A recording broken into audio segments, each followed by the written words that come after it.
Olá, eu me chamo Diego Luiz Pereira, sou aluno do mestrado profissional em sustentabilidade socioeconômica da Universidade Federal de Ouro Preto e hoje vou apresentar o trabalho Panorama das Reservas Particulares do Patrimônio Natural, RPPN, em Minas Gerais. Queria aproveitar a oportunidade para agradecer aos meus orientadores, à Universidade Federal de Ouro Preto, à Escola de Minas, o Programa de Sustentabilidade e o Encontro de Saberes.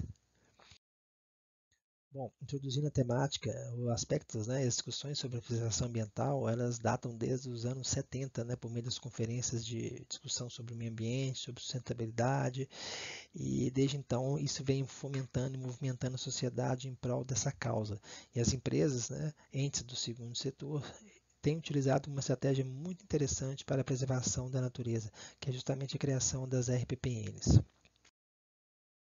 O objetivo desse trabalho é apresentar o panorama dessas unidades existentes em Minas Gerais em prol do fomento da sustentabilidade socioeconômica.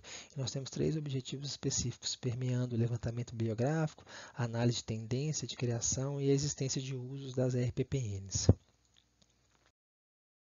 Como metodologia, é uma pesquisa quali-quantitativa com três palavras-chave: perfil RPPN Minas Gerais, um marco temporal de 2020 a 2022 e um marco temporal maior ampliado das outras fontes de banco de dados, o IEF, ICMBio e a CNRPPN. Importante frisar a autorização para a realização do mestrado dessa pesquisa por meio da universidade, ou melhor, da empresa que eu atuo como supervisor de educação ambiental. E por fim, na metodologia, nós temos uma análise de dados. Bom, em relação às unidades de conservação, de maneira geral, elas são discutidas há muito tempo, desde os anos 1850, 1960, até culminar na criação do primeiro Parque Nacional Internacional nos Estados Unidos, que é o Parque de Yellowstone, em 1872. No Brasil, isso foi estimulado por isso, né, nos anos 30, no governo Vargas, a preservação do meio ambiente até a criação das unidades de conservação do Parque Nacional de Itatiaia, a primeira unidade, em 1937. E depois, no ano 2000, do SNUC, que divide as unidades de conservação em duas categorias, de proteção integral e de uso sustentável.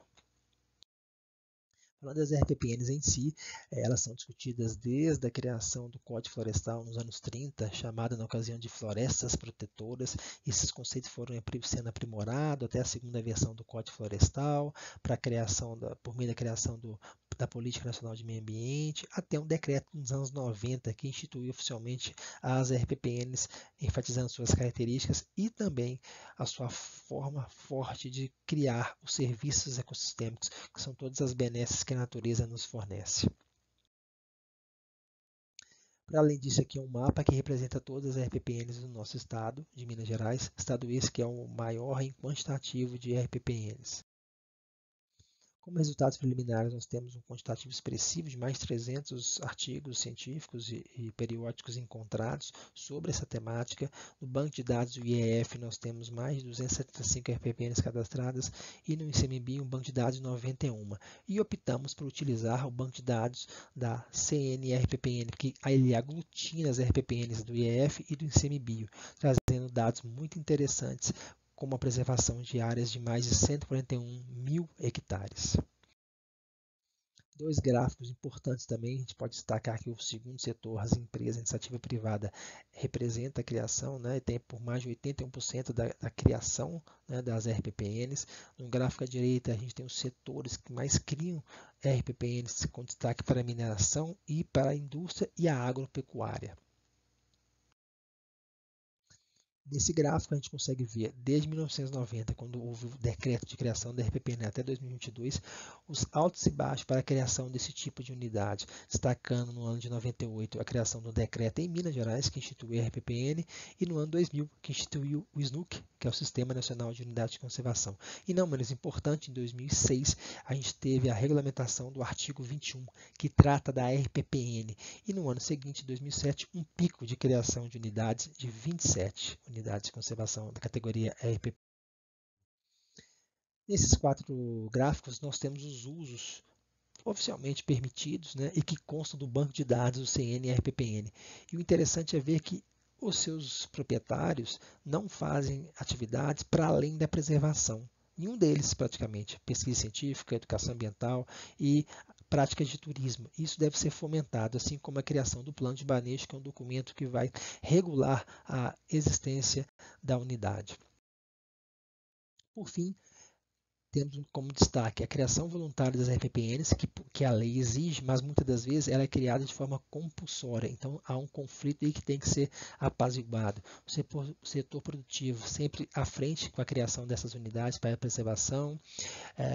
Temos uma baixa aderência, né, dos usos básicos permitidos pelos proprietários, e isso é um ponto muito interessante, porque, apesar de ser negativo, apresenta uma possibilidade de melhoria, de fomento, de abertura de espaço natural para as pessoas, para a sociedade. Afinal de contas, temos que dar novos usos para essas áreas, para além da preservação ambiental. Isso pode ser feito também com incremento de benefícios que o próprio primeiro setor, que regula as unidades de conservação, pode realizar.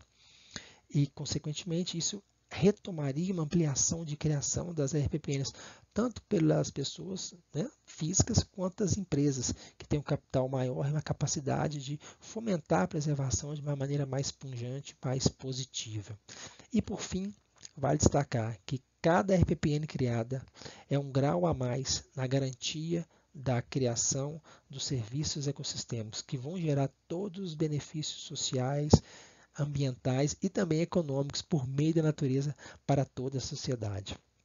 Dessa forma, eu agradeço a todos pela escuta, espero que possamos discutir mais um pouco sobre essa temática tão fascinante que são as unidades de conservação.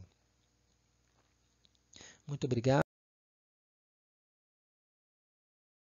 Obrigado à Universidade Federal de Ouro Preto e a todos os envolvidos.